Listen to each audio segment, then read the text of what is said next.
It's Belgium. It's Croatia. It's Morocco. And it's Canada. It's Group F. And it's the 2022 FIFA World Cup in Qatar. It's the International Soccer Preview by Soccerphiles Canada.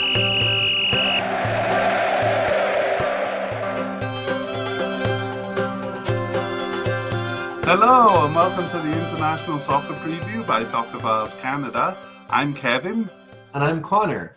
We are doing a group-by-group preview in this series, and this podcast is looking at Group F, made up of Belgium, Croatia, Morocco, and Canada.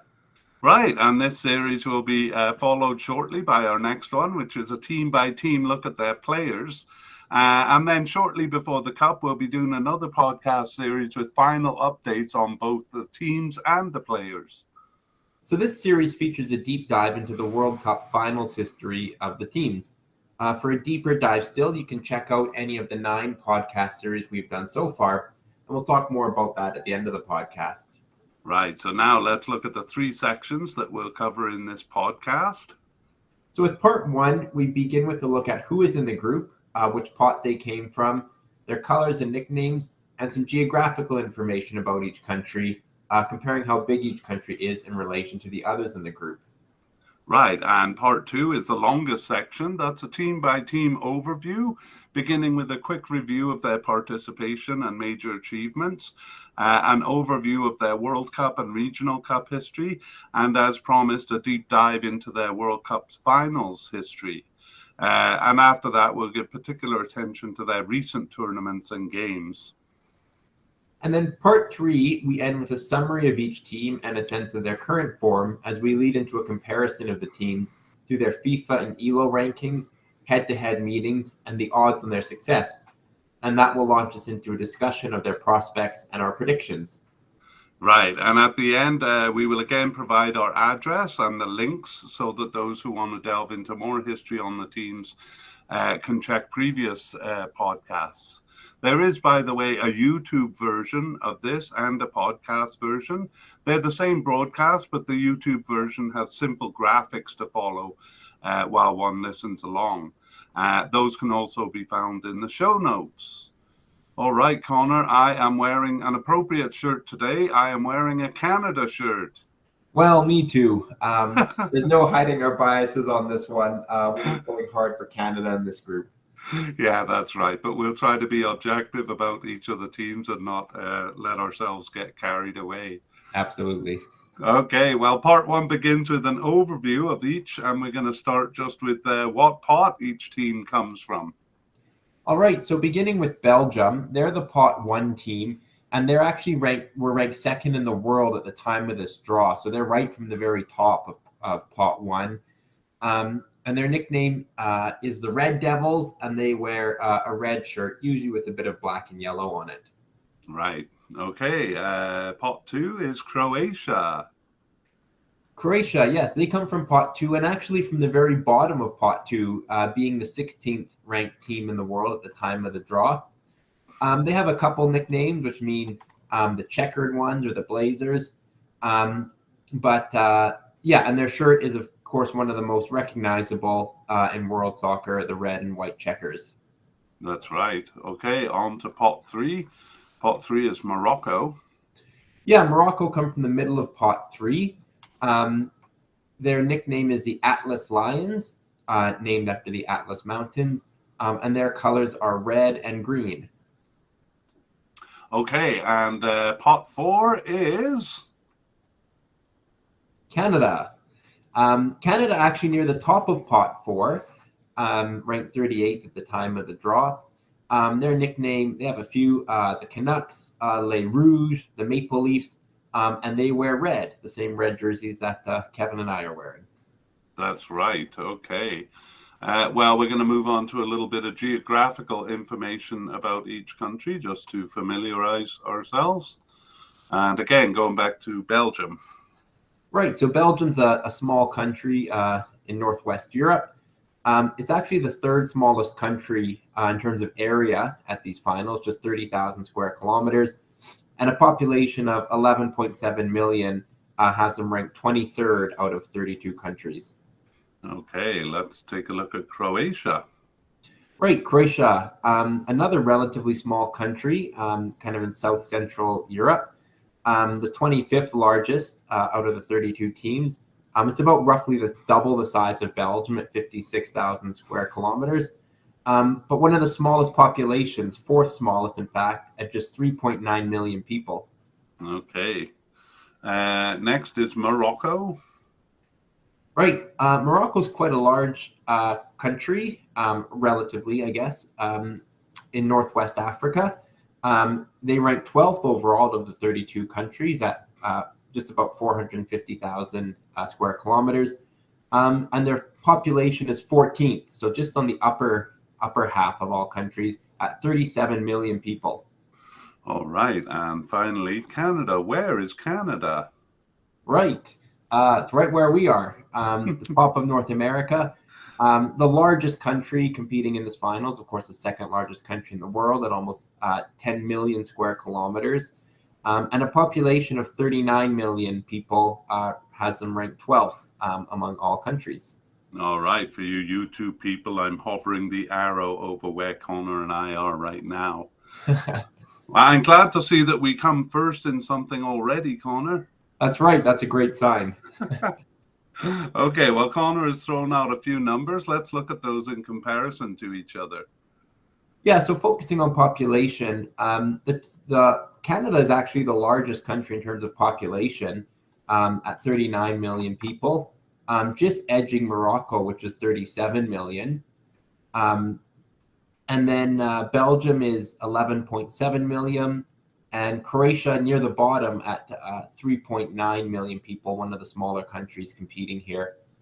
And then in terms of size, Belgium and Croatia are quite small countries, Morocco kind of middle-sized among World Cup countries, and Canada the largest. Right. All right, well, that moves us on to part 2 of the podcast.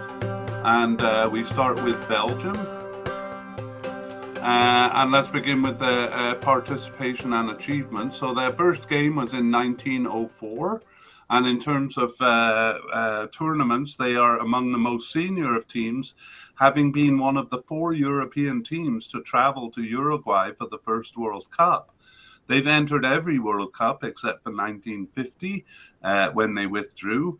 And they didn't enter the first Euro Cup in 1960, but have participated every time since. Peculiarly, when Belgium have done well in World Cup play, they have not in the Euro Cup. And the reverse is also true, until recently at least. Generally, their record is weaker in the Euro Cup, though their best results in the 1970s, third in 1972 and second in 1980, were not matched in World Cup play, where reaching the group stage in 1970 was their best result around that time. They came into better form in the 80s, and fourth place in 1986 remained their best result in the World Cup until recently. Okay, giving us a little bit of foreshadowing there. And now let's jump into their World Cup history, beginning with an overview. So Belgium qualified for each of the first 3 World Cups, but they never got past the first round. From 1954 to 1980, they only qualified twice. That was in 1954 and then again in 1970. But they didn't get past the first round in those tournaments either. From 1982, however, they were consistent qualifiers, reaching the World Cup an impressive 6 times in a row, and even better, reaching the second round 5 of those 6 times. The 2006 World Cup, however, broke that qualifying streak, and they failed again in 2010 before returning with an impressive squad and a quarterfinals finish in 2014. And then we'll update the most recent cups after we do their World Cup finals in detail. So moving on to the deep dive into their World Cups, we've divided it into 4 parts. So part 1 deals with 1930 to 1954. So qualification for the 1930 World Cup did not involve any games, but did involve that transocean voyage. that we talked about, and a large commitment of time. Any European team willing to do it qualified just by doing it, and only 4 teams did. Belgium made the trip only to lose their 2 group stage games, 0-3 to USA and 0-1 to Paraguay. They nevertheless have the honor of being participants in the first World Cup. 1934 was much closer to home in Italy. It was structured the way the final stage of current tournaments are structured, in the form of a round of 16 elimination contest. So they were paired with Germany in that round of 16 and took a 2-1 lead into halftime. However, the Germans scored 4 goals in the second half and handed Belgium a 2-5 loss. So that single game made up their 1934 tournament. And unfortunately, it was the same in France in 1938, where they were paired with the host. They lost 1-3 for another quick exit. Though their team did not earn much reputation in the pre-World Cups, playing only 4 games over 3 tournaments and losing them all, their referee, John Langanis, help me, Connor. Yeah, Langanis. Yeah, John Langanis did. He refereed the semi-final and final of the 1930 World Cup, and games in the following 2 cups included the 3rd place match in 1938. Okay, Belgium withdrew in 1950. That was still recovering from the war, I suppose, and qualified for 1954. They earned their first point in their opening game. They came back from 3-1 down to draw the highly rated England. This forced the game to extra time, because even group stage games at that time required resolution. So both teams scored in extra time, which apparently was resolution enough. They lost their next game to Italy 1-4, and the odd format did not see them playing Switzerland, the other team in the group. So their single point there saw them finish last in the group stage in 1954. All right, so on to part 2. Belgium did not qualify again until 1970. There they won their opener 3-0 over El Salvador. A 1-4 loss to USSR followed. In the 3rd game, Mexico was awarded a questionable penalty at 14 minutes, and its conversion turned out to be the only goal of the game. Belgium finished 3rd in the group stage and did not advance. They missed the next 2 cups despite a good period in their Euro Cup play, but returned in 1982 on the back of a 2nd place finish in Euro 1980. Their improvement showed in the Cup, starting with 1-0 wins over defending World Cup champions Argentina and a weak El Salvador. Guaranteed passage now, they tied Hungary 1-1 in the 3rd game to finish 1st in the group. The 2nd group stage of 3 teams proved tougher. Belgium lost 0-3 to Poland, who were at a peak in their history, and lost 0-1 to USSR. So it's still a good tournament, with Belgium achieving their first time past the group stage and their best ever finish. All right. Well, part 3 deals with 1986 to 1998. So 1986 was a better final result, but a more arduous process, beginning by qualifying through a playoff. The Cup started with a loss to host Mexico, and a win over debutants Iraq in Game 2 was followed by a 2-2 draw with Paraguay for a 3rd place finish. The tournament, expanded to 24 teams in the previous edition, now afforded the top 4 3rd place finishers passage, and Belgium was actually the top 3rd place finisher, so they went through to the final round to meet USSR. This time they won, the game finishing 2-2 in regular time, but Belgium getting the winner, getting 2 goals actually in extra time. And they advanced to play Spain, where a goal at 35 looked like it would be enough to win until Spain equalized at 85. The matter went to penalties, where Spain missed their 2nd shot, and that was the only miss of the shootout. So on they went to the semi-finals, Diego Maradona scored Argentina's 2 goals as they put Belgium to the sword. It was France who they played in the third place match, and that finished 2-2 in regular time. And France won on 2 goals in extra time themselves. Fourth place then would be the peak of this strong period for Belgium.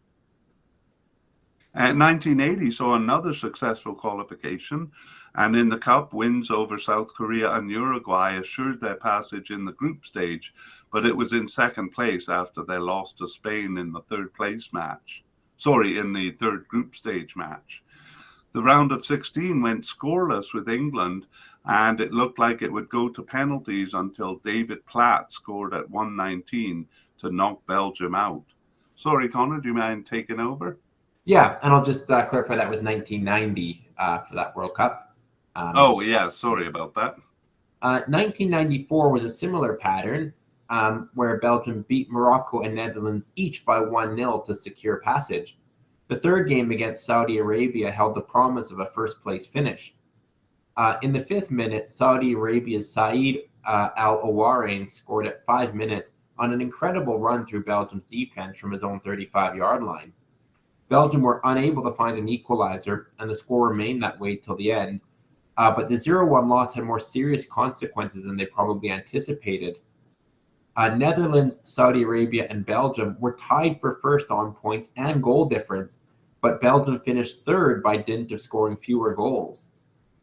Once again, it was good enough to advance as the third-place finishers, but it left them facing Germany, while Netherlands had Ireland and Saudi Arabia met Sweden.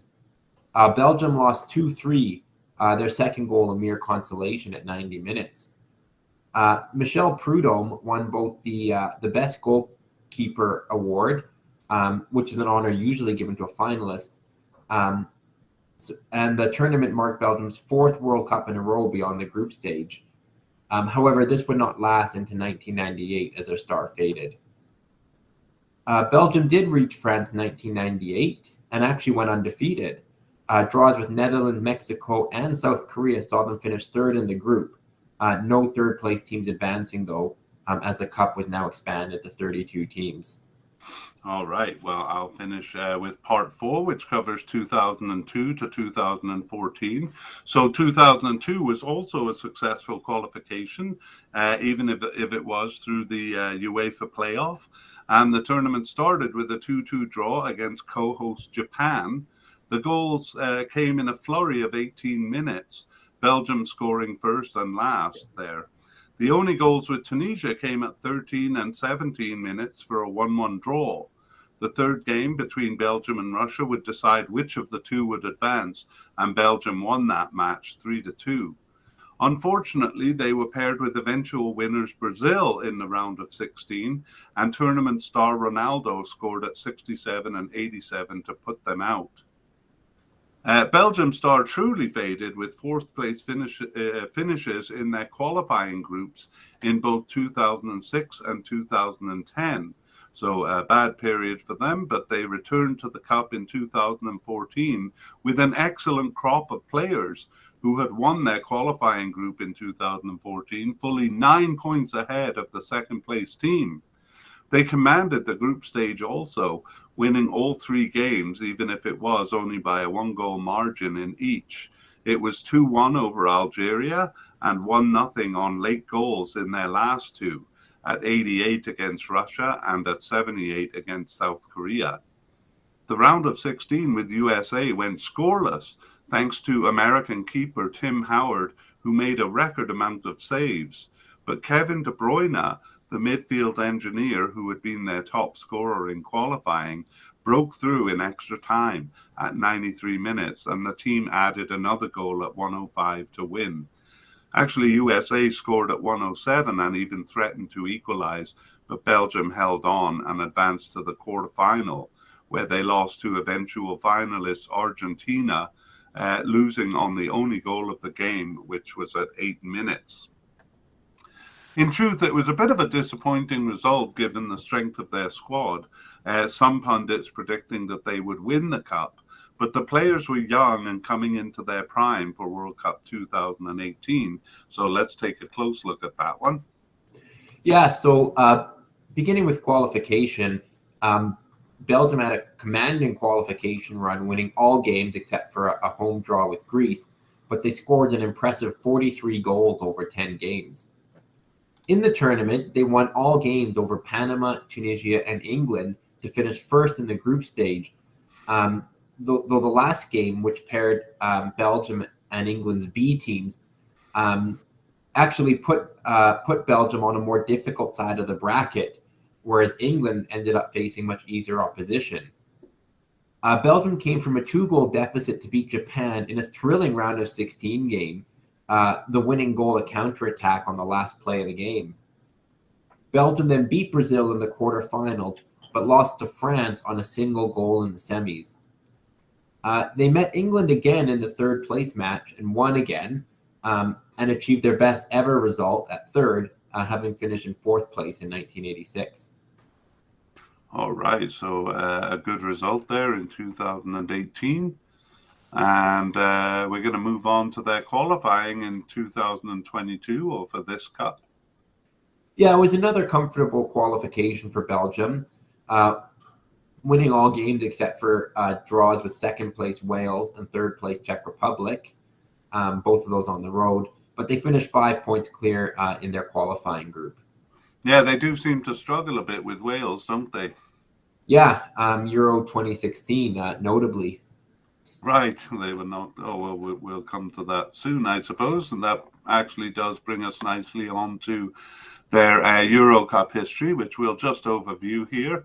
The record is actually much weaker in the Euro Cup. However, their best period filled a gap where they failed to qualify for the World Cup. So despite not reaching the 1974 and 78 World Cups, they finished third in Euro 1972 and second in Euro 1980. Beyond that, until 2016, they only reached the Cup twice. That was in 1984 when they co-hosted, and in 2000, however, they failed to pass the group stage in each of these, and this happening during a period where they were reaching every World Cup and where they passed the group stage 5 out of 6 times. So their long absence from the Cup their long absence from the Cup was finally redressed with a convincing qualification by their new generation in 2016. But the quarterfinal finish was seen as a disappointment, since their impressive squad had only a few moments of brilliance, and they finally fell to a lesser team in Connor. In Wales. Wales, they were knocked out in the quarterfinals there. Let's see how their impressive new generation, now in their prime, fared in the 2020 Euro Cup. Yeah, so beginning with qualification, we're getting used to saying this, but it was another commanding qualification over Russia, Scotland, and some weaker teams, winning all 10 games and finishing with a goal record of 40 scored and just 3 against. In the tournament, they won all games over Russia, Denmark, and Finland to finish first in the group stage. They beat Portugal in the round of 16, but fell to eventual champions Italy in the quarterfinals. Another disappointing end for a team that came in ranked first in the world by FIFA. Right. Okay, well, that is their tournament history, and now we're just going to take a look at some of the recent and upcoming games. It looks like they reached the finals of the 2021 UEFA League there, Connor. Yeah, they did reach that final round in the Nations League. However, it was 2 losses, a semi-final loss to France, followed by a loss to Italy, who would beat them in the Euro Cup, as we saw. Mm-hmm. They had a couple friendlies, a tie in Ireland earlier this year, as well as a 3-0 win over Burkina Faso. And since then, they've returned to Nations League play. They had 4 games in June of this year. It began poorly with a 1-4 loss at home to rivals Netherlands, but they then beat Poland 6-1, tied in Wales, again, Wales giving them trouble, before beating Poland a second time.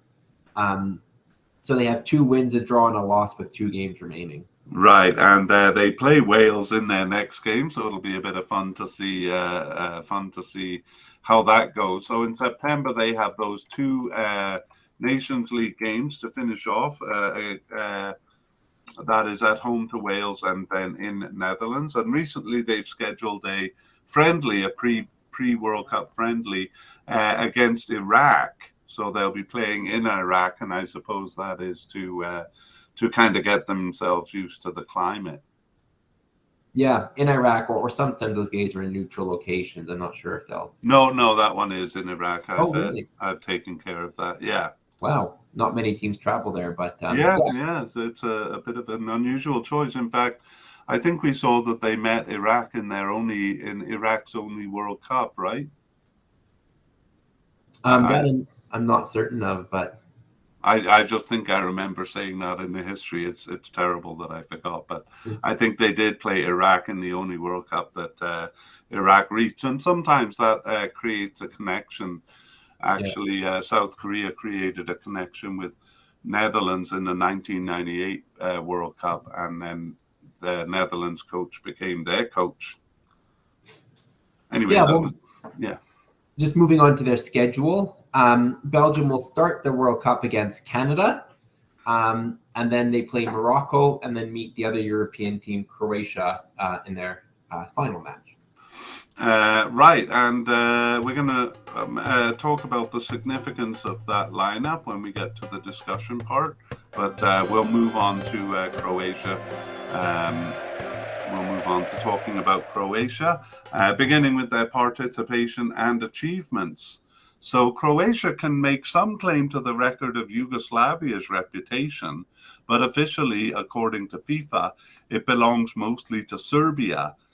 Serbians make up 40% of the old Yugoslavia, while Croatia, despite having provided many players, made up only 20%. It should also be noted that they played some games as a semi-independent nation in 1918 and 1919, and in 1941 to 1945. And technically, their first official games should be cited during those periods.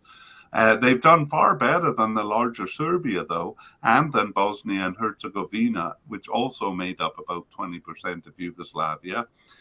We'll reference Yugoslavia in the overviews to show that Croatia has a legacy before 1994, but the detailed examination will wait until we cover Serbia.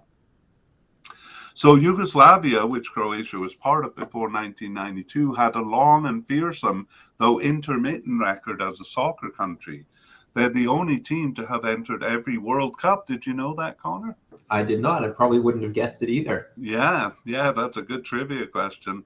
They also participated in every Euro Cup until 1992, which they qualified for, but from which they were banned. That was for failing to adhere to UN resolutions during the Yugoslav wars. Croatia declared independence in 1992, but they were not able to enter qualification in time for the 1994 World Cup.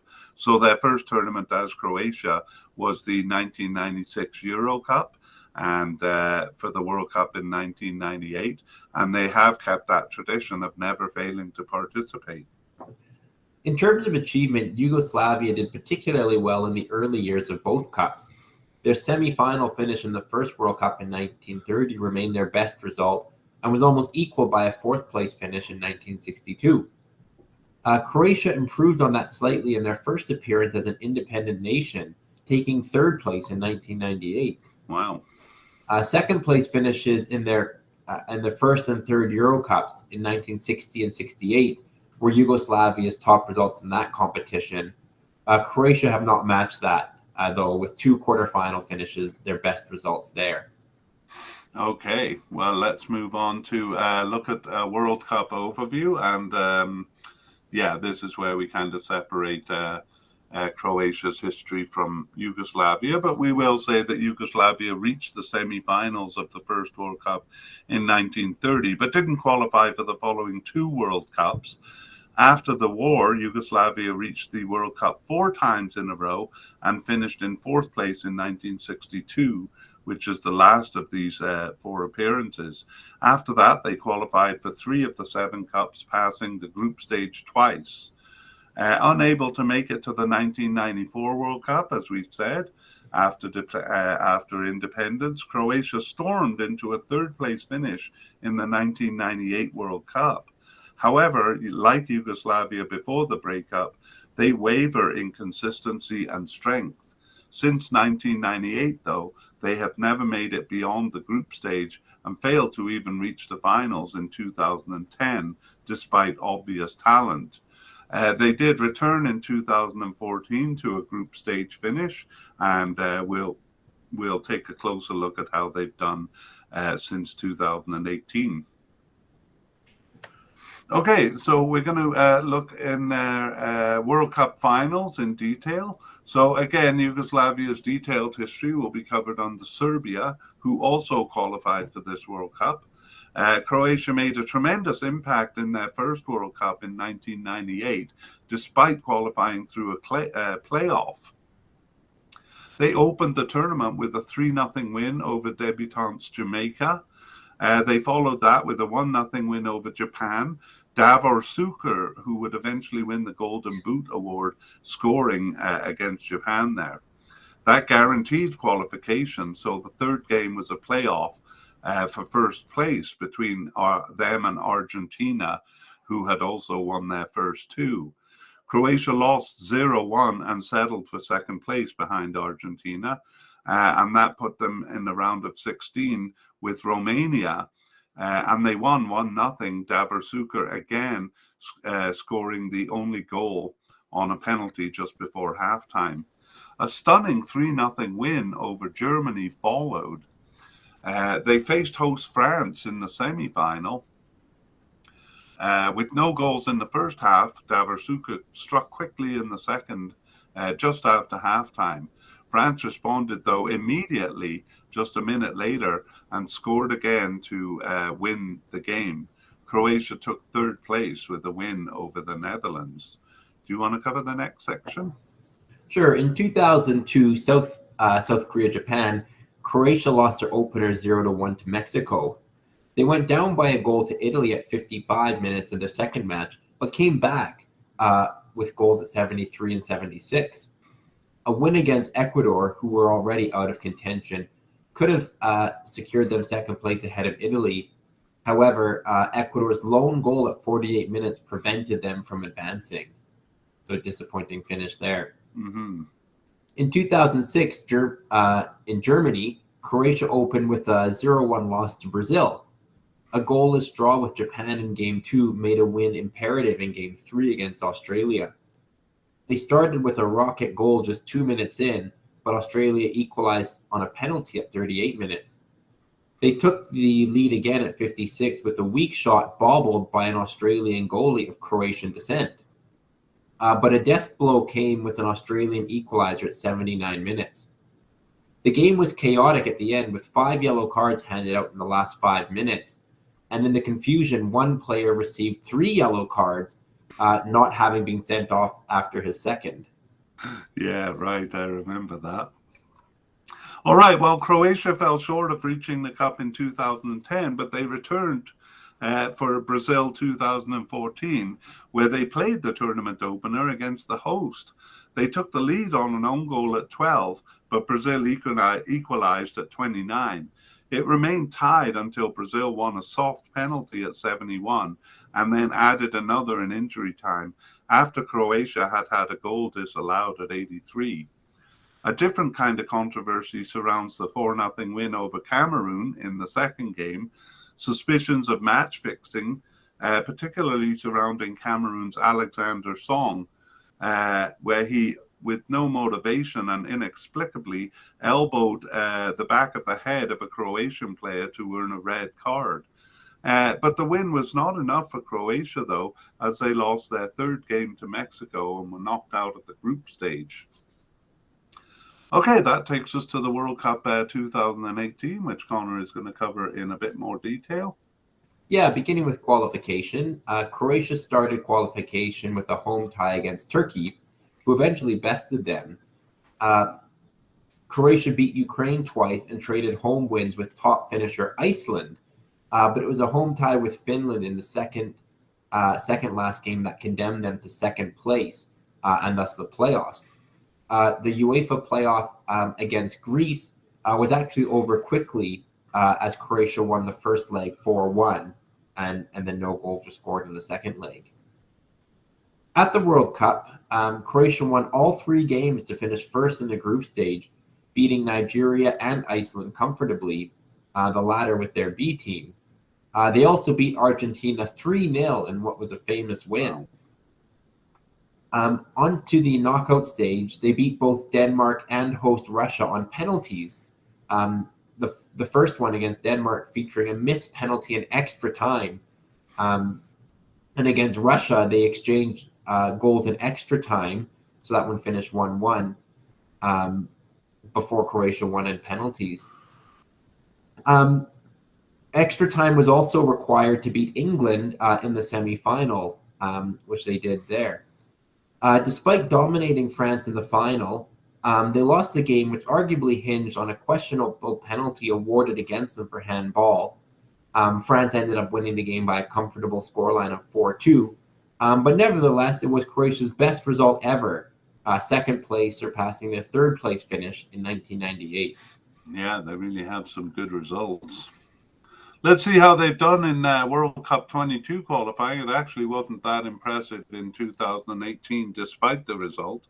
Let's see if they are a bit more consistent here. Well, they started with a loss to eventual fourth place finisher Slovenia, but it was their only loss in the otherwise only tied Russia away and Slovakia at home, those two finishing behind them respectively. So they finished first in a tight race in their qualifying group. Russia finished just a point behind, but it was enough to send Croatia automatically to the finals. All right. Okay, well, now we'll take a look at the Euro Cup history, just in an overview. So from its start in 1960, Yugoslavia qualified for every second Euro Cup with unfailing regularity. When they did reach the Cup, they did well, finishing second in 1960 and in 1968, and then fourth in their third Cup in 1976.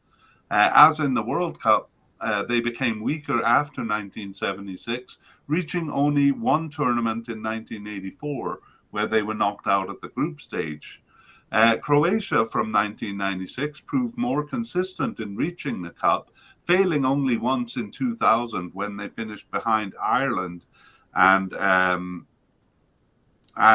finishing behind the first place team, Yugoslavia. That's the Federal Republic of Yugoslavia, which was restructured and ultimately short-lived. This was a disappointment in the tournament after their third place finish in the 1998 World Cup. They've never reached those kind of heights in the Euro Cup. The quarterfinals is the furthest they've gone here. But let's see how they did in 2020. Yeah, beginning again with qualifying, Croatia won a tight group, which was kind of unconvincingly, given they were World Cup finalists. They, Wales, Slovakia, and Hungary were only separated by 5 points. They won all their games at home, but only one on the road, tying even Azerbaijan and losing to Hungary. In the tournament, they lost to England in their opener. England, I guess, getting some measure of revenge from the semifinals of the previous World Cup. But then they tied Czech Republic and beat Scotland to finish second in the group stage. They met Spain in the round of 16, where they scored 2 late goals to bring a dominant Spain to extra time. But 2 goals for Spain during that period ultimately put them out. All right, so a round of 16 finish in the 2022 World Cup. Probably a bit disappointing after their second place in the World Cup.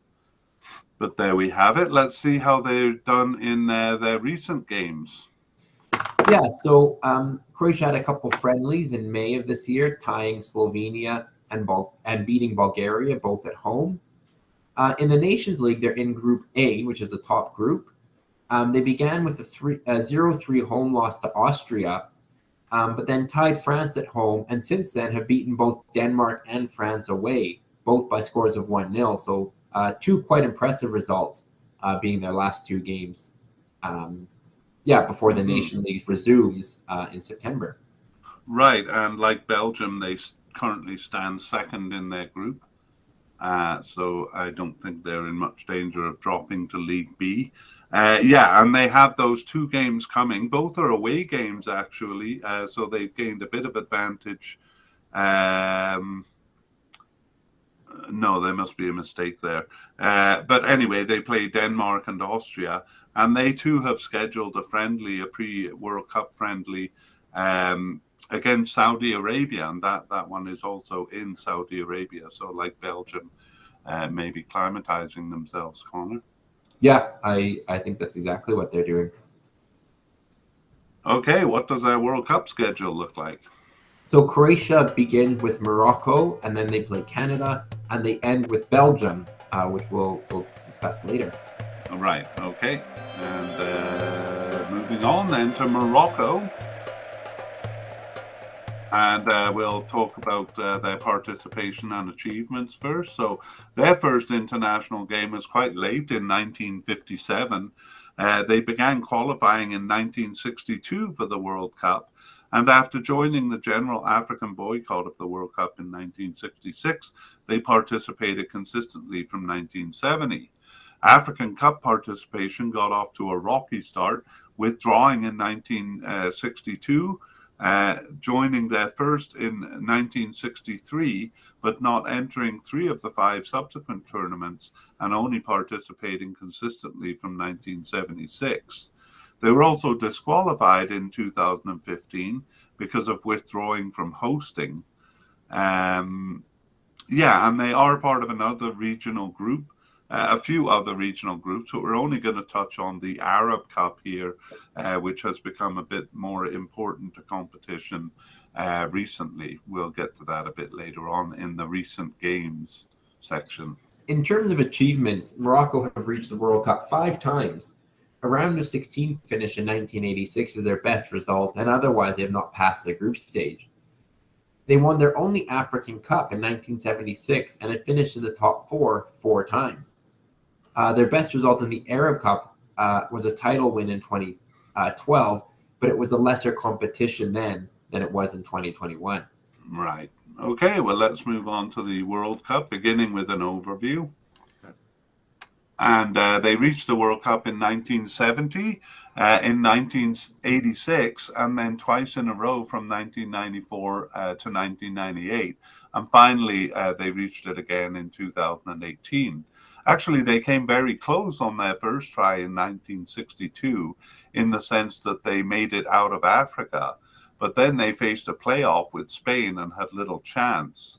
That was as close as any African or Asian team came to the 1962 World Cup, and kind of sheds a little light on why the 2 confederations boycotted the Cup in 1966.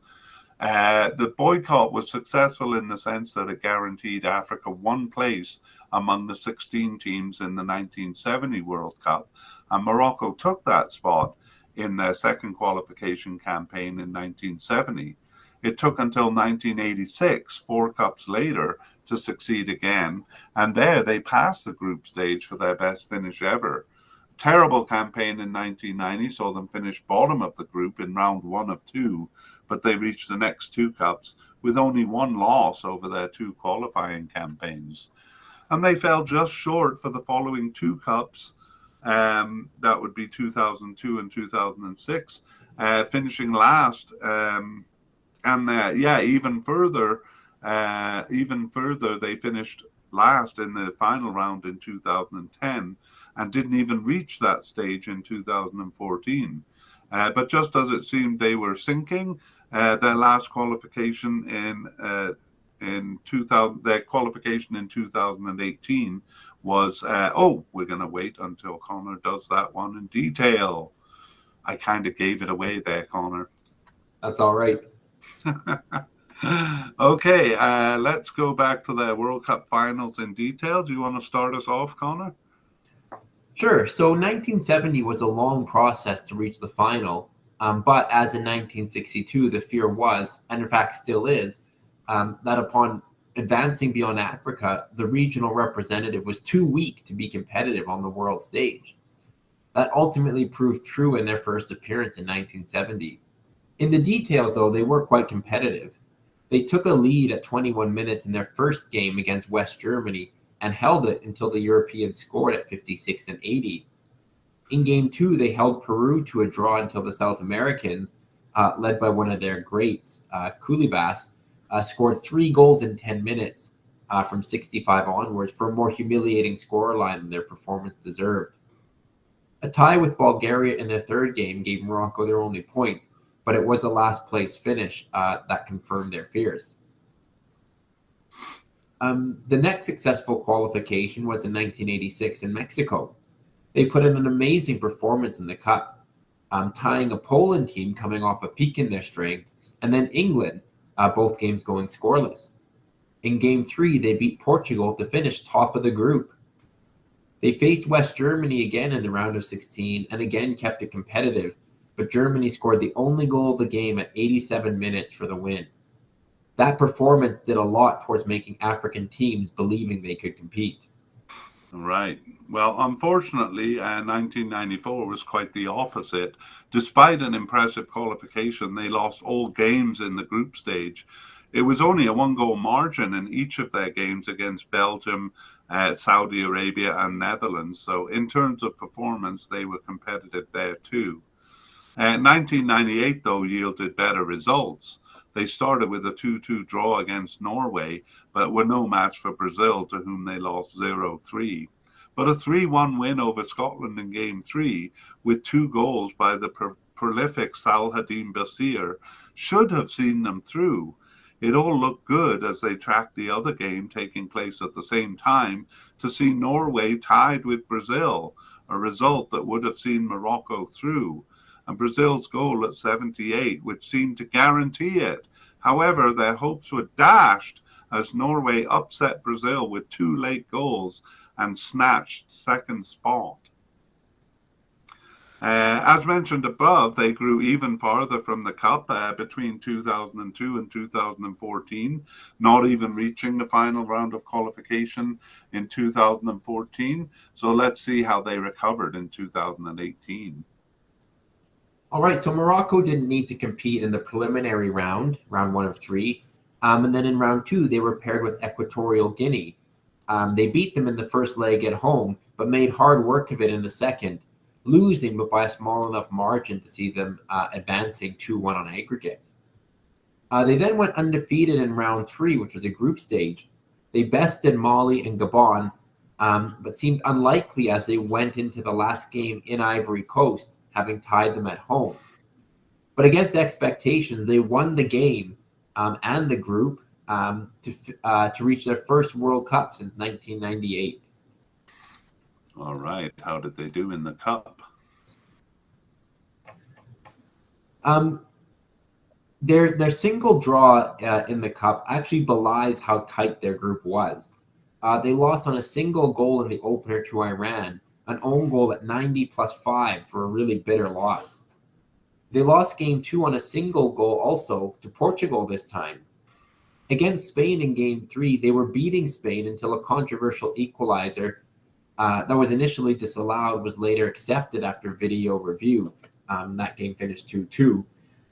So their last place finish in the group stage was a poor reflection of their competitiveness, but unfortunately not enough to go through. All right, that's too bad. I thought they did quite well there. Do you remember who their manager was? I'll give you a hint. Yes, I A do. well-dressed manager. Is it the dashing Hervé Renard? So it is. All right, and Hervé Renard is now with Saudi Arabia, so we'll see him in the this World Cup also. Let's move on to see how they did in World Cup qualifying for this Cup. So they again received a bye in the preliminary round. They then won all games over Guinea-Bissau, Guinea, and Sudan to finish a distant first in round 2 of 3. They were imperious, and the campaign was actually uneventful in terms of games. But they did travel to Guinea only to find themselves waking up the next day to gunfire in the streets and a civil war. So that was dramatic. Wow. The final playoff round proved easy tying the away leg, but then winning the home leg over Congo DR to advance to the Cup. That was 5-2 on aggregate. Right. Yes, okay, so here they are, and we will come to look at their recent games soon, but first we'll give an overview of their African Cup history. So from its start in 1957, Morocco was weak in early African Cup play. After coming close in 1963, it took until 1972 to reach their first cup, and there they were knocked out at the group stage. On their second entry in 1976, however, they won the title. It would be their only title, but it did initiate a strong period in the competition, even if that period did include 2 non-qualifications. Otherwise, it was a third-place finish in 1980 and fourth place in both 1986 and 1988. Hosting providing some advantage in the 1998 version there. But that was followed by a weak period, failing to qualify for 3 of the next 4 cups, even though the edition expanded to 16 teams in 1996. But that expansion ultimately helped, as from 1998 they regularly qualified, failing only once again in 2010, although they were disqualified in 2015. In 1998, they reached the quarterfinals, and 2004 saw a second-place finish. Otherwise, they were knocked out at the group stage in 6 out of 8 tournaments between 1998 and 2013. It took 13 years for them to again pass the group stage when they did so in 2017. That, together with the World Cup qualification after a long absence, suggested they were heading into a period of strength. So let's see if that turned out to be the case through the 2019 African Cup. All right, so I'll pick it up. So in qualifying for 2019, Morocco finished first in their qualifying group, ahead on goal difference of Cameroon, but the top 2 qualified automatically. At the tournament, they were unconvincing in the group stage, eking out wins over Namibia and South Africa only on last-minute goals, but they did well to beat Ivory Coast and finish first in the group stage with maximum points. Shamefully, they lost to Benin on penalties in the round of 16, despite being given a late penalty and having a man advantage. Wow. All right, well, not a great result there. Okay, in 2021, Morocco started their qualifying campaign weakly with a home draw against Mauritania and tied them away too, but they otherwise beat Central African Republic and Burundi to comfortably finish first in their qualifying group. They finished first in the group stage too at the tournament, beating a poorly performing Ghana and also beating Comoros and then tying Gabon. They beat Malawi in the round of 16, but lost to Egypt in extra time of the quarterfinals. Their performance better than their result. Do you remember that game? I remember that game. I think that was the game where the Egyptians got very ill-tempered, if I recall.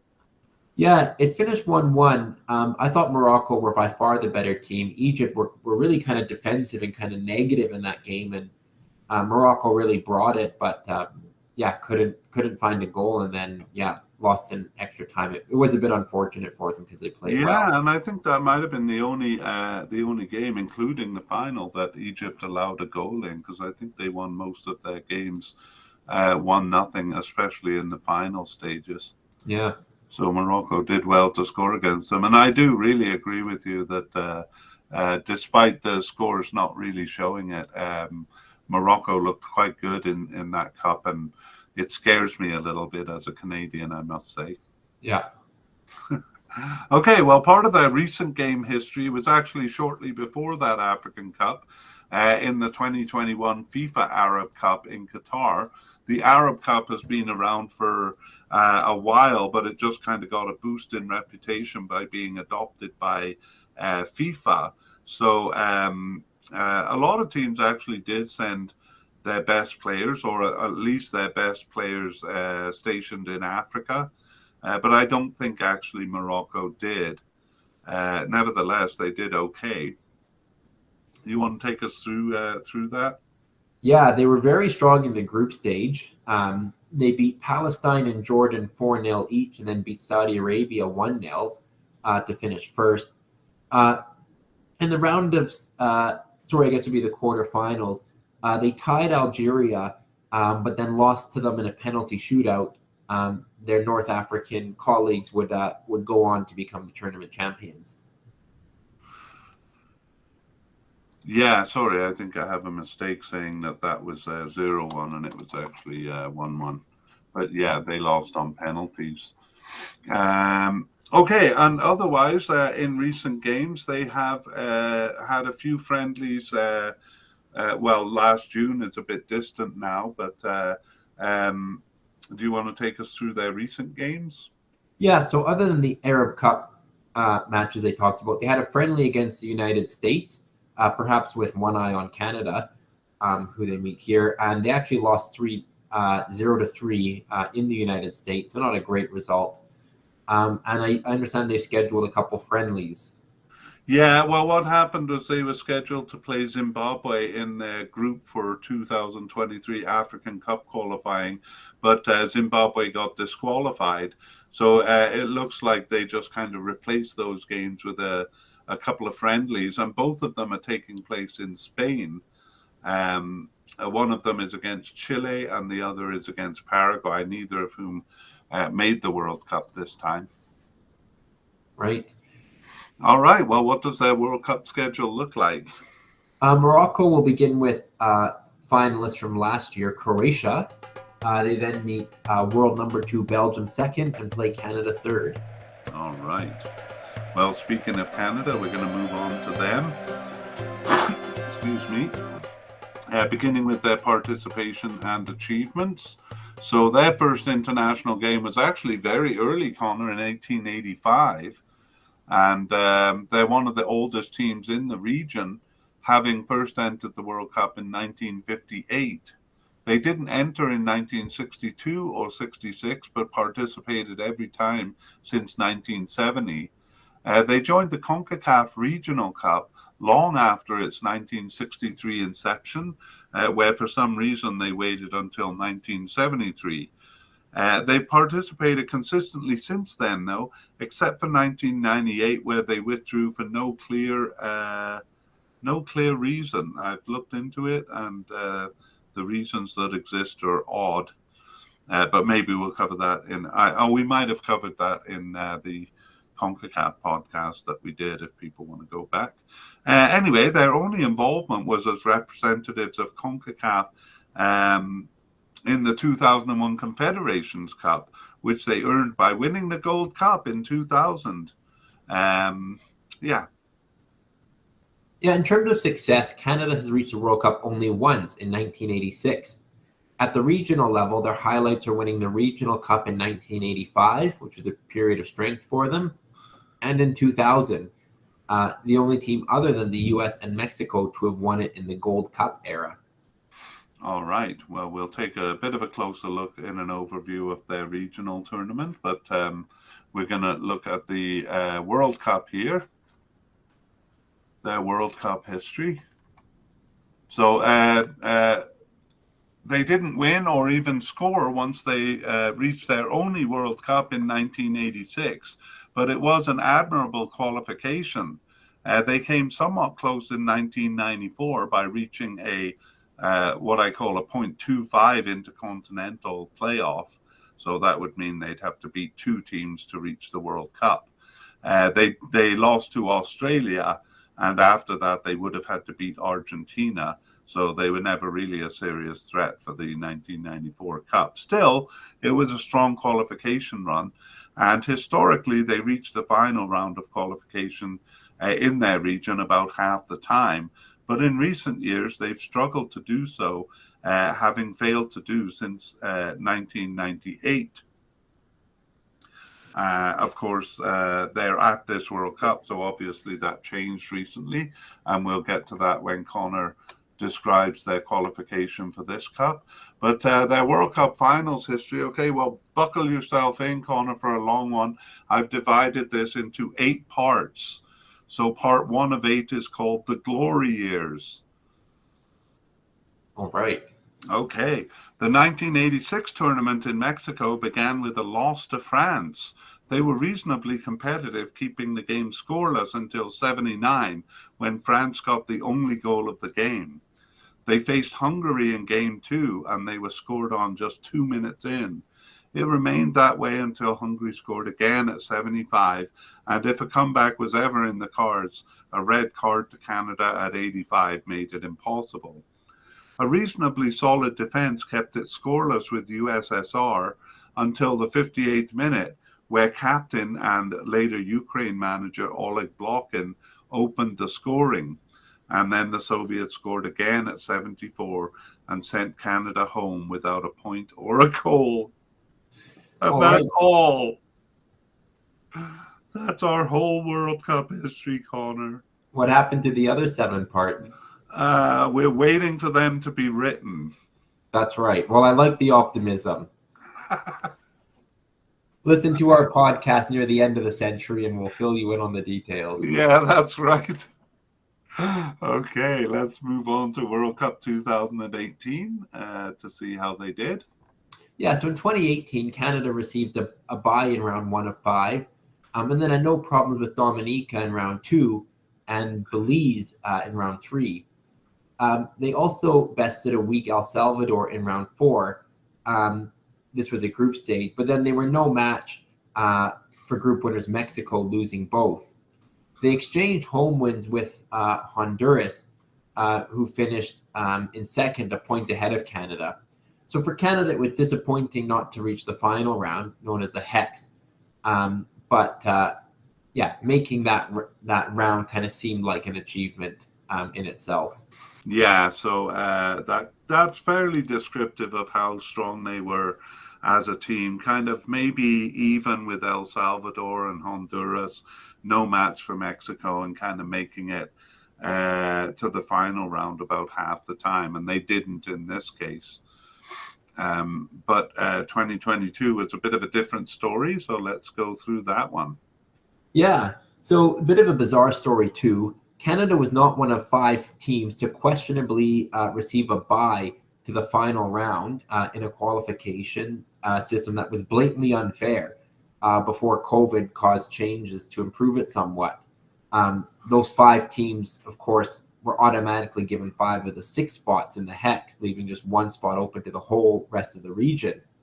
So under that system, Canada had to scramble with El Salvador, and they were playing friendlies to improve their ranking to 6 so that they would qualify for the Hex. However, just to jump in there, those 5 teams were decided upon based on FIFA rankings. That's right. Yeah, and 6 teams were to be given by for FIFA rankings, so they would have filled in the Hex. So that's why Canada was trying to boost their rankings, because they were 7th at the time. Exactly. In the revised system, though, which expanded the Hex from 6 to 8 teams, they were forced through two other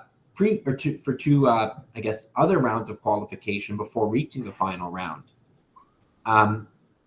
They brought the automatic bye system into serious question with a magnificent campaign, which ended them with Canada finishing top of the region in the octagon. How they got there, they dominated round 1 of 3, which was a 5-team group stage, winning by margins of no less than 4 goals, though Suriname were the strongest competition there. They then dismissed Haiti in a round 2 playoff. Haiti was a team that knocked them out of the Gold Cup in 2019. But then into the final round. The final round began with a disappointing draw at home to Honduras, but away draws in Mexico and the U.S. were considered successes. Beating Mexico halfway through the campaign put them in first, and beating the USA shortly after effectively cemented their qualification. They would go on to retain their first place out of 8 in the final group, despite losses in Costa Rica and Panama towards the end. So in their 14 games in the octagon round, Canada finished with 8 wins, 4 draws, and 2 losses, and were particularly strong at home, winning 7 and tying the other, or winning 6 and tying the other. Any other comments, Kev? No, I'm just basking in the sunshine of your words here, Connor.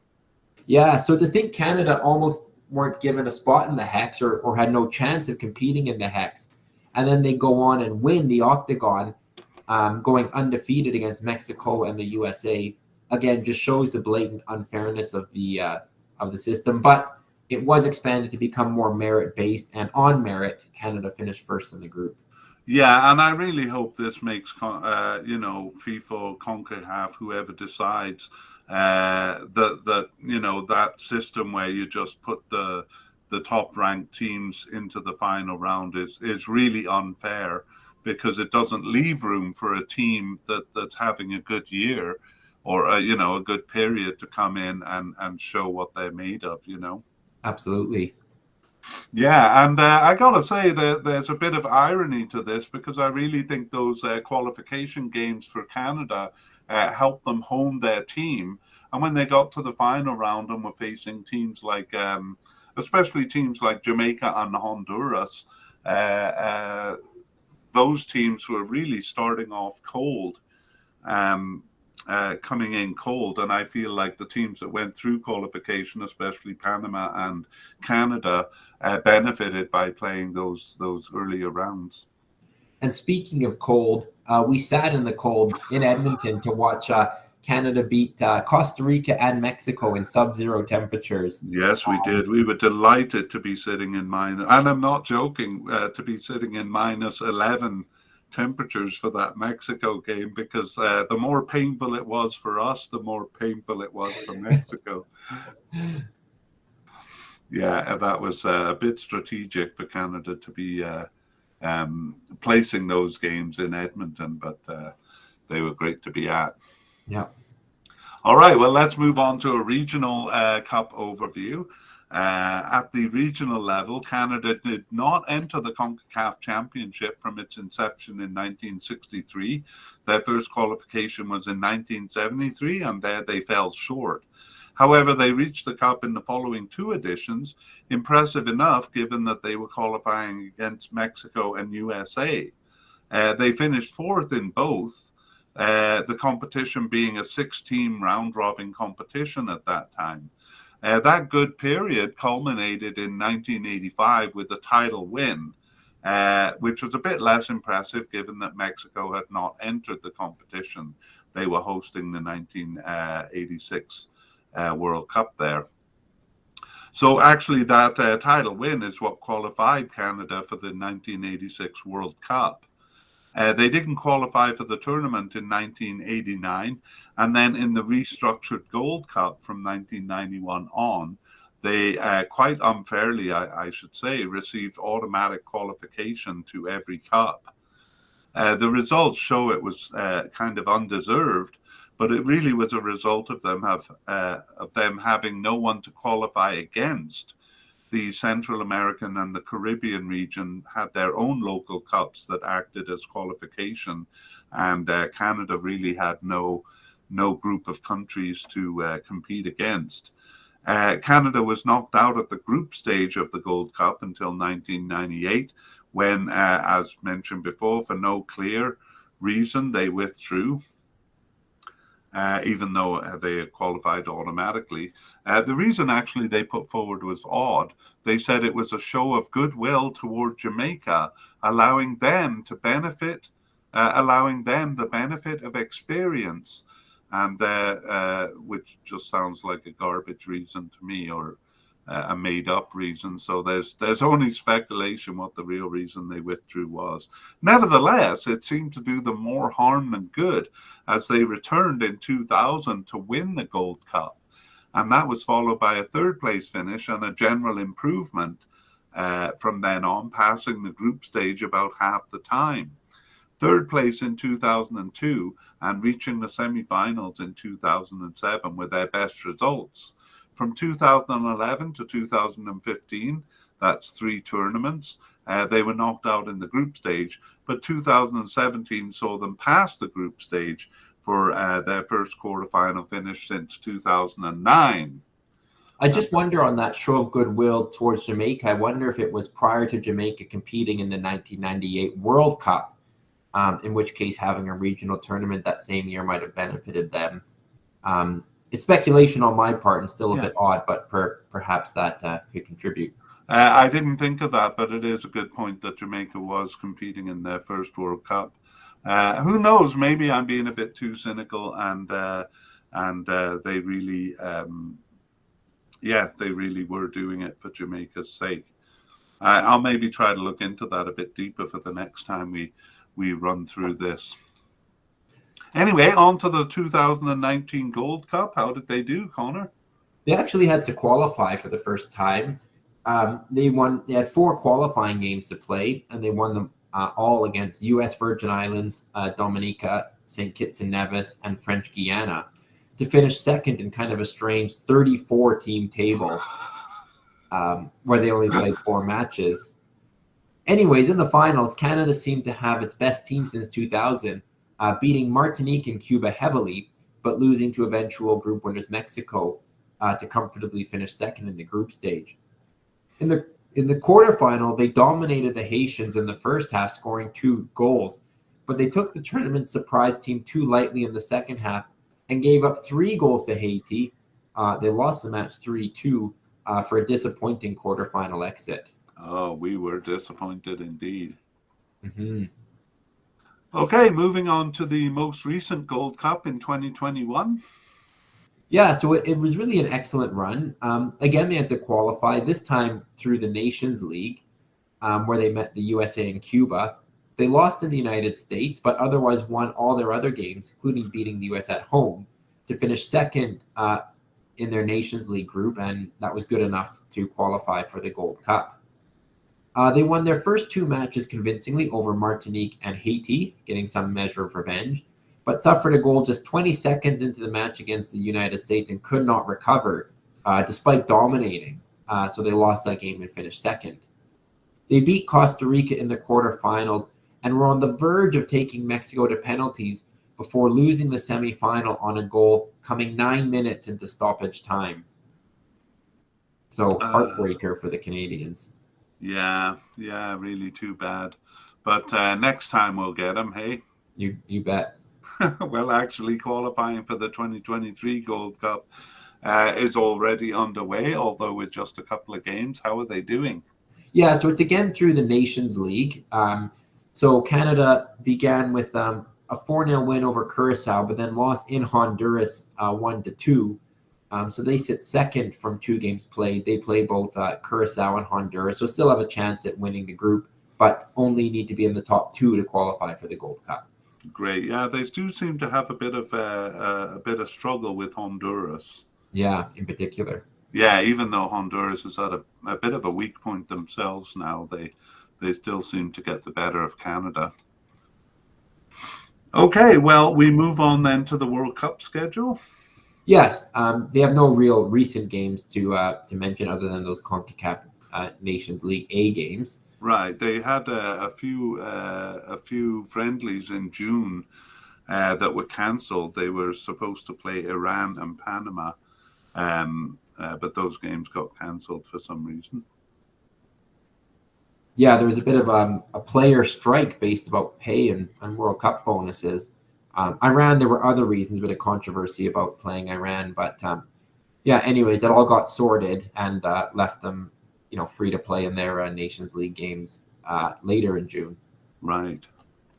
Oh, okay. Okay, let's take a look at the World Cup schedule before we move to part 3. So it couldn't really be a more difficult start for Canada as they face Belgium. And then they play Croatia and finish against Morocco in their 3 games. All right. Okay, well, let's move on to part 3. Let's move on to part 3, and that's going to begin with a summary of each team. And so we'll begin with a summary of Belgium, and that's kind of a quick overview of their history and then a comment on their form coming into this cup. So let's begin with Belgium. Belgium has had an impressive history of qualification for the World Cup. They were there for the first 3 World Cups, and after a flat period where they qualified for only 2 World Cups between 1950 and 1978. They went on to qualify for 6 in a row. That period from 1982 to 2002 saw not only their first trip past the group stage, but 5 out of 6 times, peaking with a third place finish in 1986. Incredible then that none of this reflected in their Euro Cup play. 2 impressive results, third place in 1972 and second place in 1980, took place during that period of World Cup drought, and only 2 group stage appearances during their strong World Cup period, which we just mentioned. The 2 fell into line from 2006 onward, though, beginning with a non-qualification for either cup until 2014, and then a new generation taking them consistently past the group stage, but even then viewed as not having yielded their full potential. From 2014, they have reached the quarterfinals in 3 cups, but came closer to their potential in the 2018 World Cup, where they finished third. Their potential is best seen in their FIFA rankings, where as a result of strong qualifications, they were first since 2018 and in the top 2 from 2015 with some dips along the way. ELO ratings are more sage and have them in the top 5 from 2018, sometimes ranked first. This, if not familiarity with their squad, does explain why even third place does not fully satisfy them. The strong generation is not yet aged out, although new talent is coming in, but the vanguard of players like Kevin De Bruyne has only 1 or 2 tournaments to fully justify those world rankings. In fact, recent form, especially in 2022 and 23 Nations League play, does show a bit of a drop in their renowned consistency. All right. Well, moving on to Croatia. In terms of their history, Croatia was a new name in World Cup soccer from 1996, but far from a new presence. They played a role in Yugoslavia's long history, and given their success as an independent country compared to the other teams that made up Yugoslavia, it was more like the 20% credit. It was likely more than the 20% credited them by FIFA. I'm talking about their role in Yugoslavia's history there. Yugoslavia's success was intermittent, featuring high highs and low lows. They finished twice in the top 4 in World Cup competition and twice in second place in Euro competition, but otherwise only reached half of the cups in both tournaments. Their history as a country that included Croatia ended in 1962, and 1976 had been Yugoslavia's last strong performance. But Croatia, as an independent country, jumped quickly into action, earning third place in the 1998 World Cup. But they too resumed a pattern of intermittent success. Though they reached most cups, aided no doubt by both cups having been expanded to allow more teams, the quarterfinals became their best finish in Euro Cups, while they didn't even pass the group stage of World Cups after 1998 until, as is their wont, they surprised again with a second place finish in 2018. Yeah, neither Yugoslavia nor Croatia have had a sustained period of success. The 1960s is the closest they've come, but even that period contained failures to qualify for both cups. Their second place finish at the 2018 World Cup then is another of their sudden flashes of strength. It was preceded actually by a group stage finish in the previous World Cup and a round of 16 finish in the Euro Cup, and it was followed by that same result, a round of 16 finish in Euro 2020. There is little reason to think they'll be a top team going forward, and in fact, the generation that achieved second place in 2020 was aging out at the time. Most of the key players close to or in their 30s. Having said that, they have gone through some renewal and have been consistent in 2022 World Cup qualifying and in the 2022-23 Nations League, so Croatia are still a force to be reckoned with. No, that's right. Okay, well, moving on to Morocco. The 1976 African Cup title win does not coincide with their good results in the World Cup. Their impressive 1986 World Cup campaign, where they went undefeated in the group stage to reach the round of 16, roughly coincides with two fourth-place finishes in a row in 1986 and 1988 in the African Cup.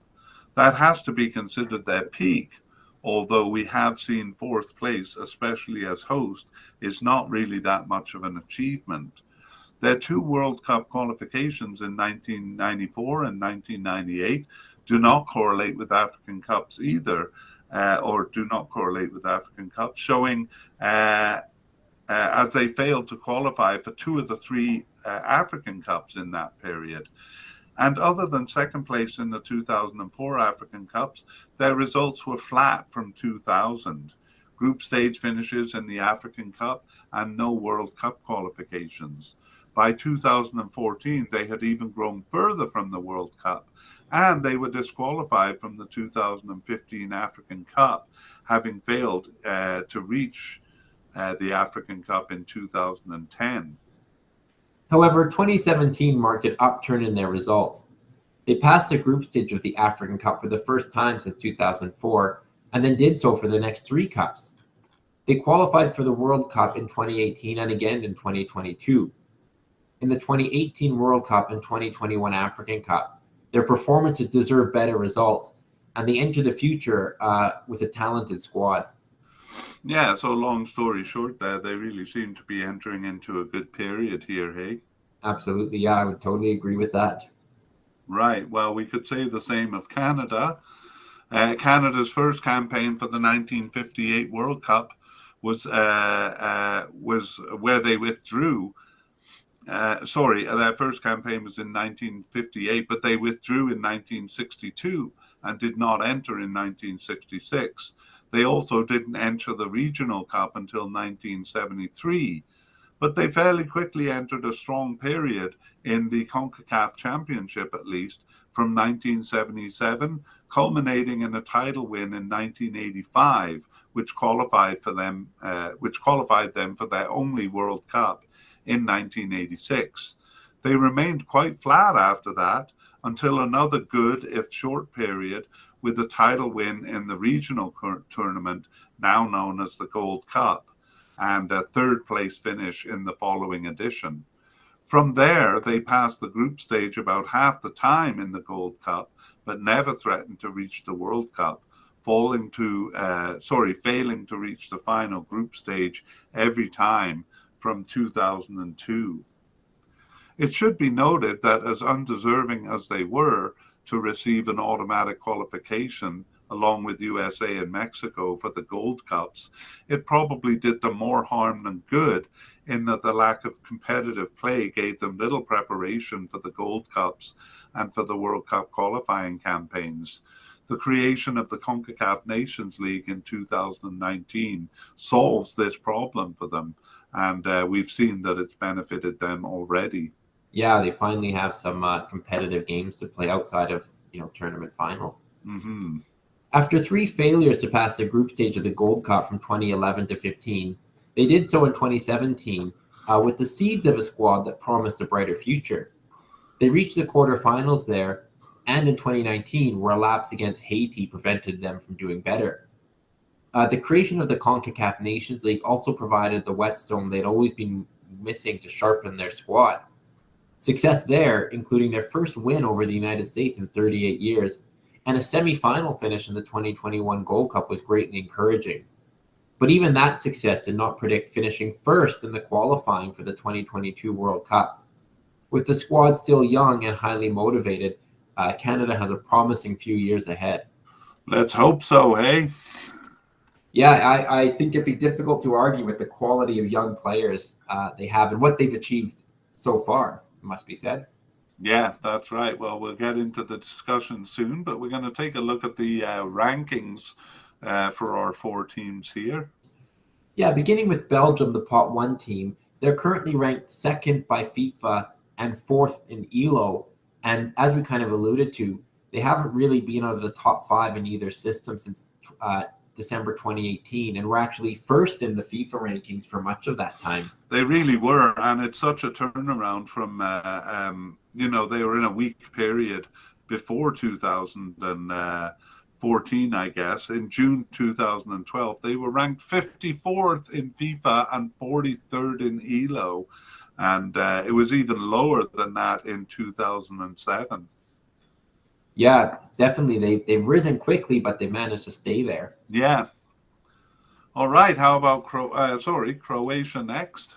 Yeah, the Pot 2 team, they were 16th in FIFA and 15th in ELO at the time of the draw. They did, of course, spike after their World Cup second place finish in 2018, particularly rising in FIFA, where they rose to fourth. Though they haven't reached the top 10 in ELO during that same time. Right, and we saw Yugoslavia and them both are kind of intermittently successful. So 2018 was a big success, but they've dropped quite a bit since then, and we can kind of see that throughout their history. They come into the top 10 and have dropped down to as low as 30th, and they've gone through that pattern a couple of times, even since the turn of the millennium. Yeah, kind of conversely, actually, Morocco's seen a slow and steady rise in their rankings. The Pot 3 team was 22nd in FIFA, or is 22nd in FIFA, and 24th in ELO. And like I said, slow and steady rises from the 70s in both systems in December 2015. Yeah, that's well put, and they were a bit higher around 2010, but from that time, from about 2012, it's been steadily rising. And then Canada, the Pot 4 team, are 43rd in FIFA and 29th in ELO. So actually a bit of discrepancy there. And again, for Canada, this marks a pretty significant rise. They were 117th in the FIFA rankings in December 2016, so 6 years ago, and 78th in ELO. So yeah, up to 43rd and 29th now. And they saw kind of a particularly sharp rise during that World Cup qualifying campaign, where, as you mentioned, they took 4 points off both Mexico and the United States.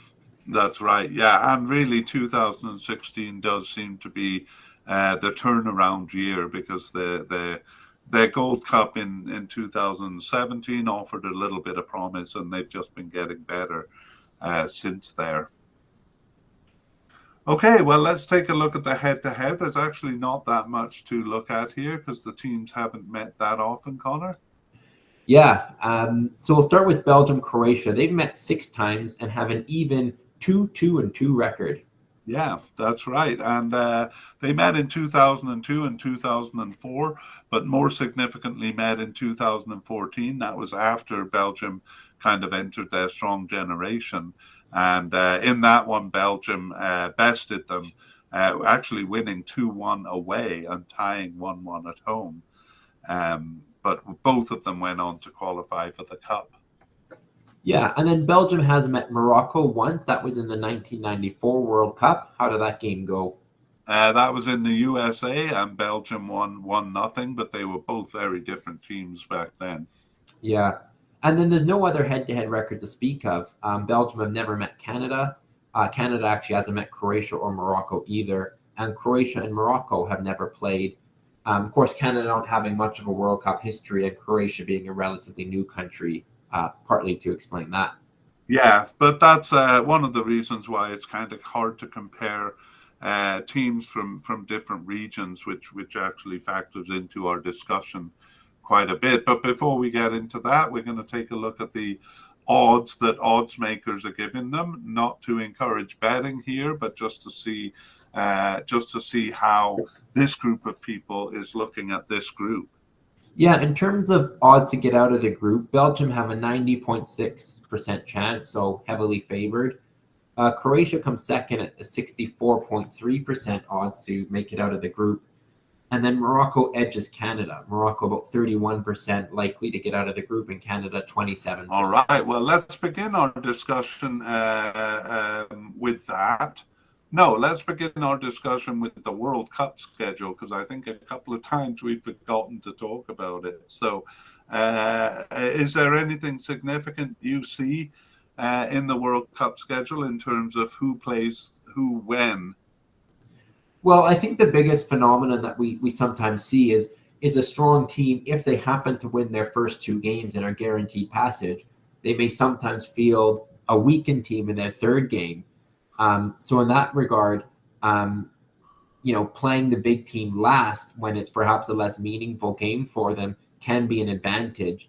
And that advantage goes to Croatia here, as they're the team that plays Belgium in their final game. So do you agree with that? Yeah, I do, and I actually think it makes the group a bit more interesting. I mean, the way the group is supposed to go, according to the rankings and the odds, is Belgium first, Croatia second. So it's kind of good that they play at the end.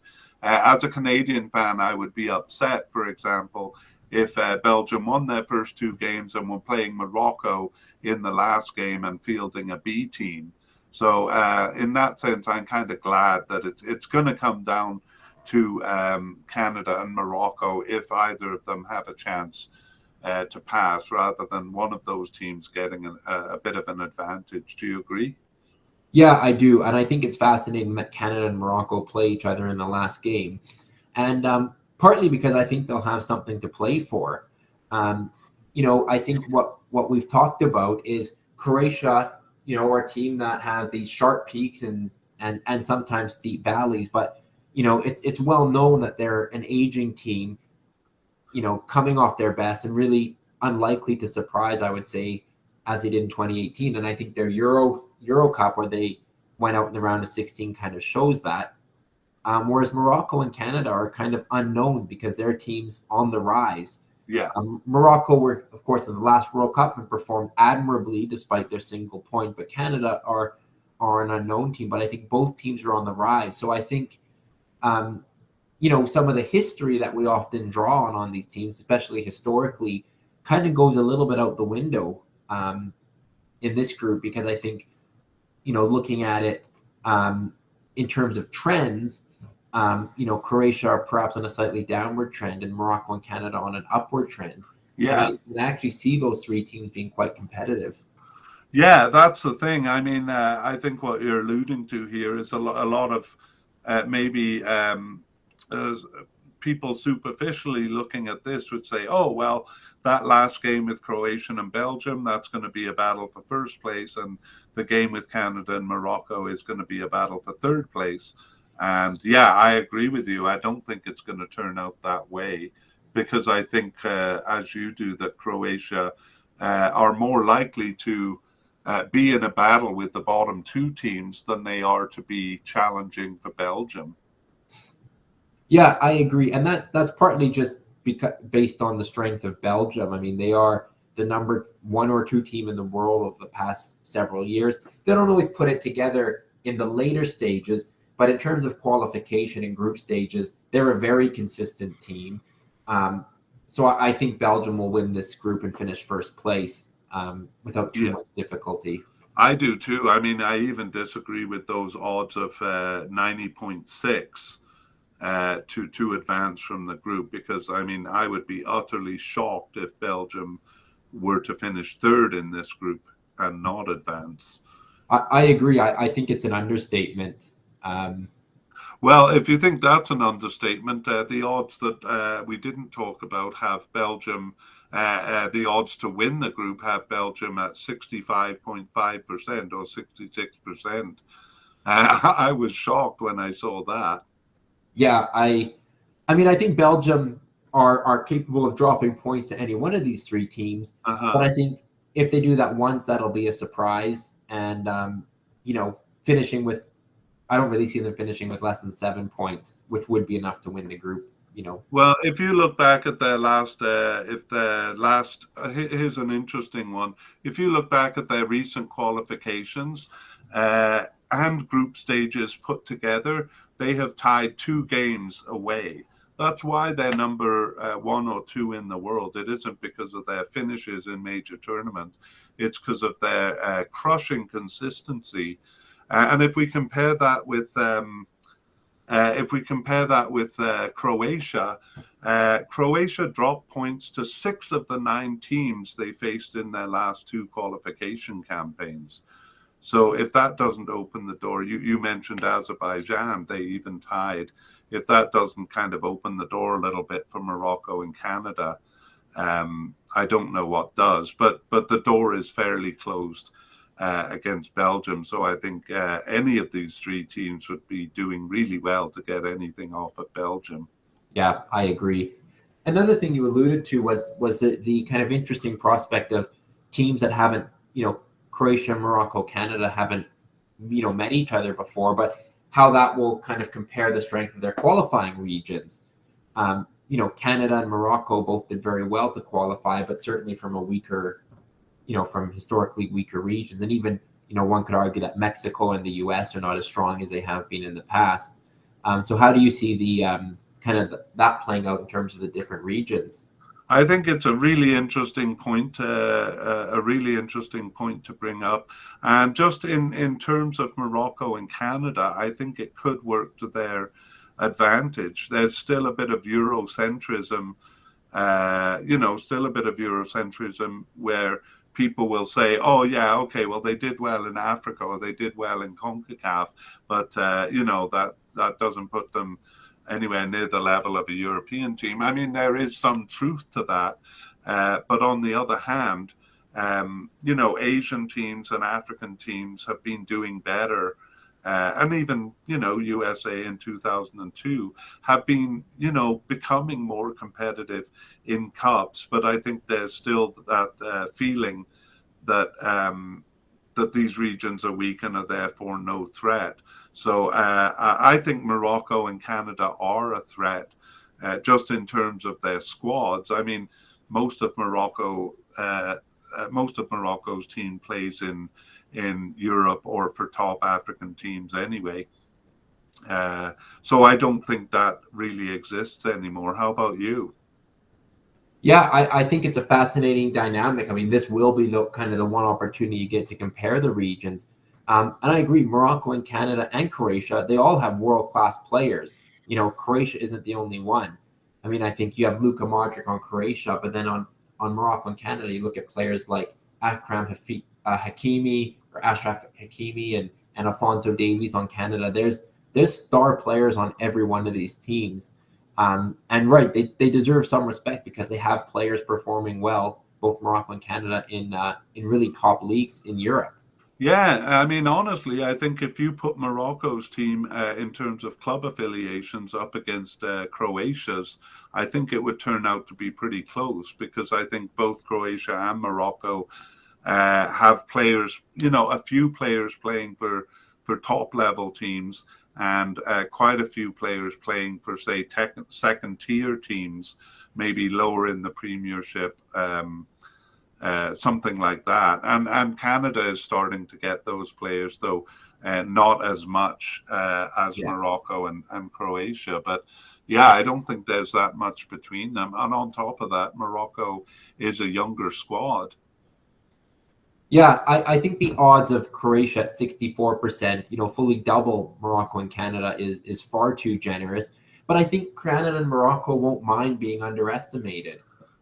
They have been in other tournaments, and it has worked out kind of to their advantage then. And I think people will not necessarily learn from kind of the past mistakes of underestimating them. I think they'll probably be underestimated, but that could be an advantage. Maybe not quite enough to take a point off Belgium, but possible for that very reason. I think so too. For example, I think one thing, one thing. Canada will come into the cup and all the talk will be about Alphonso Davies. So these teams will say, oh, Alphonso Davies, he plays for Bayern Munich. We better keep an eye on him and maybe devote too much resources. I think Canada could exploit that because through most of their qualifying, Alphonso Davies wasn't even playing. We were happy to have him on the team, but in retrospect, it may look like maybe a good thing that he wasn't because they learned to play without him. And if other teams are focusing too much attention on him, maybe that could be a strategy that he soaks up attention while other good Canadian players kind of get on with the game. Yeah. I think that's quite possible.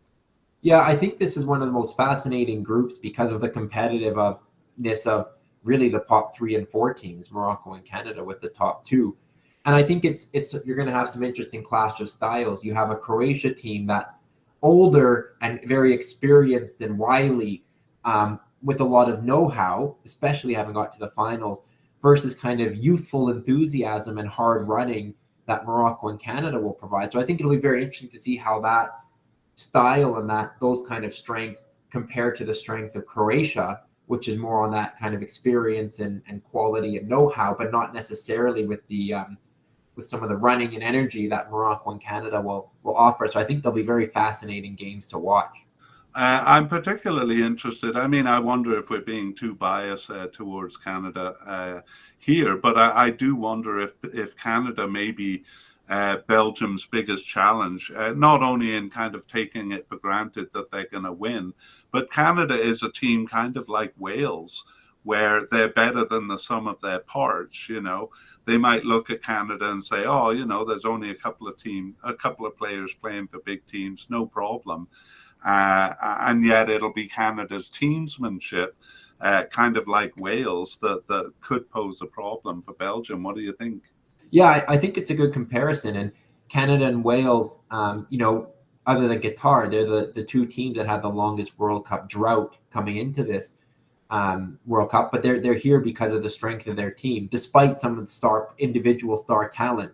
It's really about the strength of the team. So I think that's a great point. And I think with Morocco too, I think you could make that point. It should be mentioned that Hakim Ziyech, who's kind of one of their better known names, hasn't been involved with Morocco due to disagreement with the coaches over their previous campaigns. They have a new coach and he's looking likely to be involved. So even for Morocco, like Canada, they got here kind of not relying on a star, who was often absent, but on the strength of their team. Yeah, that's right. That's still up in the air. Haladovic was fired from Morocco in August, and they haven't played a game since then. But I'm sure Morocco's are very anxious for Hakim Ziyech to be chosen, and who knows, that may have even been what the disagreement was about. There's another player who recently got a move to Bayern Munich, and he hasn't been a big player on the team. Well, partly because he wasn't chosen, also because of a dispute with the former manager Haladovic. So that's positive. On the other hand, I'm not sure that firing a manager just as you're going into a cup is the most stabilizing influence. So and then if Hakim Ziyech and that other player come in, it may disrupt the team. Morocco, even despite the African Cup and the recent games they've played, are fairly undecided on their starting lineup. So I'm hoping that will work in Canada's favor, that they will need a couple of games to kind of pull their team together and find their best team. Whereas I'm pretty sure Canada, is further down the road in defining their best team. Yeah, and I do just want to make another comment on Croatia. I mean, we've been disparaging them a little bit, but we don't want to do it too much. I mean, they are an aging team, but there has been some progress in team renewal in terms of some younger players coming in. It's a little bit hard what to expect coming off such a high in 2018, but they have a lot of good players, and it's not that their golden generation is past. They may still have one strong good tournament left in them still. And again, there's a lot of know-how and experience in this Croatian team, and maybe that will serve them well against more inexperienced teams who will kind of have to, especially Canada, kind of, come to terms with the fact that they actually are competing in a World Cup against really top competition now. Yeah, I agree with you, and I worry too that we've given the impression that we're kind of writing Croatia off. I still think that they're probably the second favorite team. The odds we looked at had Belgium at 91%. I would say closer to 95.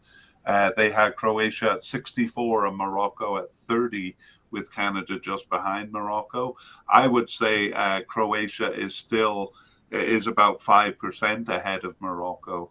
Maybe there's 5% kind of among those three groups, but 30% is too much. But I still consider Croatia the second favorite. Yeah, it's just interesting, obviously, to focus a bit more on Morocco and Canada because they're younger teams and they're gonna offer something different than what they have in the past, I think. And They're both coming in with a really exciting team. yeah, so there is a lot to say about them, but yeah, it's not to take away anything from Croatia, who are a very good team. But I think they're vulnerable, and I think that's the point we want to stress here because people might think that they're not, that it's a battle for the top two, and I think you and I don't see it that way. We see them being vulnerable to both Morocco and Canada from behind. Yeah, well, you wouldn't blame that kind of superficial look at them, saying, "Oh my goodness, there's Belgium who's ranked number one by FIFA, Croatia who's coming off a World Cup final, and then two teams that don't often make it to the World Cup, of course." But that's part of the reason we enjoy doing these podcasts, because when you dig into the details, it's a little more complex than that. Yeah. All right, Connor. Well, I've had enough of your delays, and I'm looking for your final prediction on this group. Give it to me straight. Okay, Belgium to win the group. I've struggled so much in my head between the other three. I'm going to go safe and say Croatia, and perhaps looking at the advantage of maybe getting something out of Belgium in the final game. And then I'm going to say Canada ahead of Morocco. But it's a real toss-up between those three. But I'll show some bias by putting Canada to finish third. Okay, yeah, I actually, I know you said it during the thing, but the significance of it didn't register for me when you said it. I think what you were saying is Croatia may have an advantage if Belgium beat Morocco and Canada in the third game, and then Belgium fields a third place team, or a B team, I should say. Is that what you were getting at? Yeah, that's it's so hard to separate these teams, but if there's any advantage, I see that. Yeah, well, in that case, I'm really hopeful that, well, of course, Canada can maybe pull off a draw with them, or Morocco if need be. It'll be interesting to see how things play out. I'm also in my head. I go with the pot placements here. Belgium first, Croatia by an edge second. I got to give it to Morocco because of the quality of their team, and a good performance by Canada, but finishing fourth. But my heart says, well, my heart says Canada first, but kind of my heart, together with a little bit of head, says Belgium first. I am actually thinking Morocco second, Croatia third, and Canada fourth. As much as I want Canada to do well, I said it was with my heart. Okay, I'm going to say with my heart, Belgium, Morocco, Canada, Croatia. All right. And hell, because it is my heart, I'm going to put Canada second there. Well, that's what we'll both be hoping for and cheering for. But yeah. Okay, but I'm going to say my official prediction is actually Belgium, Morocco, Croatia, Canada. All right. All right. Well, that that brings us to the end of the podcast, and thanks for listening. Yeah, those who are unfamiliar with our podcast might want to keep listening for some information about further listening. If you're turning off now, goodbye, and we hope you'll tune into our next podcast in the series. All right. Good talking to you, Connor. Bye-bye. Bye. Okay, further listening. We've done 9 different series of podcasts if you're interested in a deeper dive. Some of the information may be dated, but some of the histories focus on different aspects of the team histories, so it can help you to get to know teams more intimately. Yes, as mentioned, this is our 10th series, and we have done at least one series on every region except Oceania. We have files for that region too, and we'll do one down the road so as not to leave them out. But let's go region by region. Right, so Europe, our first series was a group-by-group podcast on the teams of Euro 2020. That was played in the summer of 2021. And for South America, we also did a group-by-group podcast on the teams in Copa America 2021. For North America, we have done 3 series on CONCACAF. The first was a group-by-group podcast on the teams in the 2021 Gold Cup.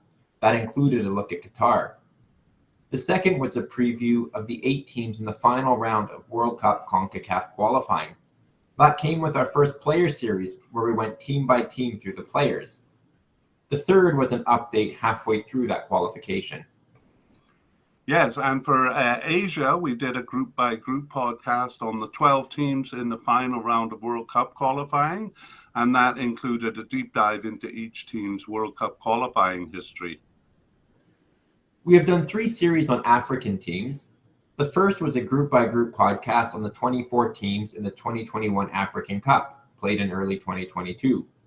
The second, done around the same time, was a team-by-team series on the players for each of those teams. Third and finally, we have recently concluded a series on almost all teams in Africa, a group-by-group examination of the 12 qualifying groups for the 2023 African Cup. This included a deep dive into their African Cup history, which was quite extensive. This provides a look into some of the lesser teams that rarely even qualify for the African Cup. Right, and we realize that not everyone is interested in the level of detail that we go into. So starting from that series, the 2023 African Cup series, we're editing our media casts into shorter versions. Generally, for groups and teams, this will just be a summary and discussion segments of the longer podcasts. And for the player ones, just the sections on the squad's overall strength and a list of the main players that we expect to reach the competition. So that's usually 2 or 3 groups per episode. Yes, otherwise each long version of the series contains a deep dive into the matter at hand. So if it's African Cup qualification, for example, it's a deep dive into the team's history of African Cup qualification. Or if it's the World Cup qualification, a deep dive into each team's history in qualifying for the World Cup. Right, and all of those podcasts can be found in our library at soccerphiles.captivate.fm. That's Soccerphiles with a PH in the middle and an S at the end. And we also provide a link to our website and other relevant material in the show notes for each media cast. And in general, to find us, you can type Soccerphiles Canada into Google, and it's easy to find your way from there. Or just check out the show notes for this or any of our media casts, and it'll be easy to navigate from there. Okay, see you in our future media casts.